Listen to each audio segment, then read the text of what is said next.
সকল পদের ক্ষেত্রে আমরা যোগ্যতম ব্যক্তিকে বাছাই করে নিয়েছি। শুধু শিবির করে বা শিবির না করে এগুলো ক্রাইটেরিয়া থেকে আমরা যেই পদের জন্য যে যোগ্য তাকে বাছাই করে নিয়েছি। উদাহরণ হিসেবে বলতে পারি, এই যে সাহিত্য সম্পাদক পদে আমার পাশে আছেন ইমরান লস্কর ভাই। উনি সাহিত্য কেন্দ্রিক অনেক লেখালেখি ইতিমধ্যে করেছেন, ওনার বইও প্রকাশিত হয়েছে।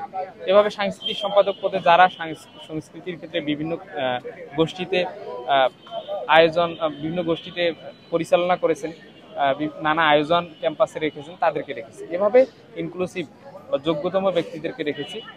আর আরেকটা ব্যাপার হচ্ছে যে আমরা সৎ, দক্ষ এবং যোগ্য এই তিনটা ব্যাপারকে আমরা প্রায়োরিটি দিচ্ছি।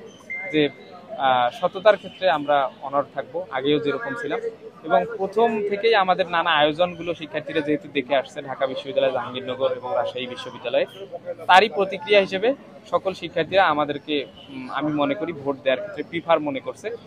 তারা সবাই যে ছাত্র শিবিরের জনশক্তি এরকম না, তারা ছাত্র শিবিরকে ভালোবেসেই ভোট দিচ্ছে। ছাত্রীনিবাসগুলোতে আমাদের প্যানেলের যারা নারী শিক্ষার্থী আছে তাদেরকে পাঠানোর ব্যবস্থা করতেছি। এভাবে আমরা সবার কাছে পৌঁছাচ্ছি ইনশাআল্লাহ। অন্যান্য প্যানেলের অনেক ভাইয়েরাই প্রথম দিনই আচরণবিধি লঙ্ঘন করেছেন।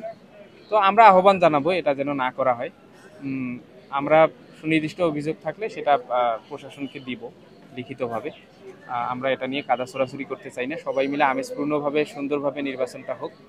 আর আমাদের প্রতি অন্যদের কোনো অভিযোগ এখন পর্যন্ত পাইনি আমরা আচরণবিধি লঙ্ঘনের ব্যাপারে। অর্থাৎ ব্যালট নাম্বার পাওয়ার পর থেকে এখন পর্যন্ত আমরা আচরণবিধি মেনেই সবকিছু করতেছি।